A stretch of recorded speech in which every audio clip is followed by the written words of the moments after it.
প্রিয় বন্ধুরা, স্বাগত জানাচ্ছি চট্টগ্রামের টাইগার পাস এলাকা থেকে। আজ আপনাদের টাইগার পাস এলাকার নামকরণের ইতিহাস সম্পর্কে জানানোর চেষ্টা করব। চলুন তাহলে জানা যাক। চট্টগ্রাম নগরীর অন্যতম ঐতিহাসিক ও গুরুত্বপূর্ণ এলাকার নাম হলো টাইগার পাস। দুপাশে উঁচু পাহাড়ের মাঝখান দিয়ে সোজা সমুদ্রমুখী এই সড়কটি কেবল একটি যোগাযোগের পথ নয়, বরং এটি বহন করে শতাব্দীর প্রাচীন ইতিহাস ও প্রকৃতির ভয়াল স্মৃতি।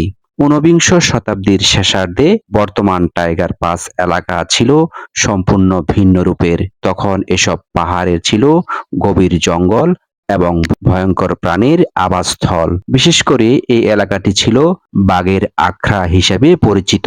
1862 সালে চট্টগ্রামে কর্মরত ব্রিটিশ সিভিলিয়ান মিস্টার ক্লে এর আত্মজীবনী থেকে জানা যায়, সে সময় এই অঞ্চলে নিয়মিত বাঘের আক্রমণে মানুষ প্রাণ হারাতো। এক পাহাড় থেকে অন্য পাহাড়ে চলাচলের জন্য বাঘেরা এই রাস্তাটি ব্যবহার করত। মূলত এই কারণেই রাস্তাটির নামকরণ করা হয় টাইগার পাস।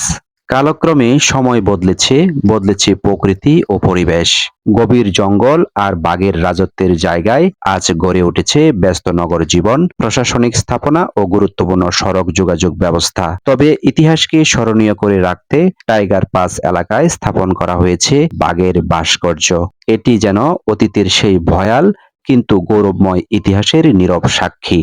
আজকের টাইগার পাস চট্টগ্রাম নগরীর একটি গুরুত্বপূর্ণ ট্রাফিক পয়েন্ট ও পরিচিত স্থান হলেও এর নামকরণের পেছনে লুকিয়ে থাকা ইতিহাস নতুন প্রজন্মকে প্রকৃতি, ইতিহাস ও নগর বিকাশ সম্পর্কে ভাবতে শেখায়। টাইগার পাস তাই শুধু একটি রাস্তার নামই নয়, এটি চট্টগ্রামের ইতিহাসের এক জীবন্ত অধ্যায়। ভিডিওটি ভালো লাগলে লাইক, শেয়ার এবং কমেন্ট করে অন্যদের দেখার সুযোগ করে দিবেন। টাইগার পাস এলাকা থেকে আমি তারেক আজকের মতো এখানে বিদায় নিচ্ছি।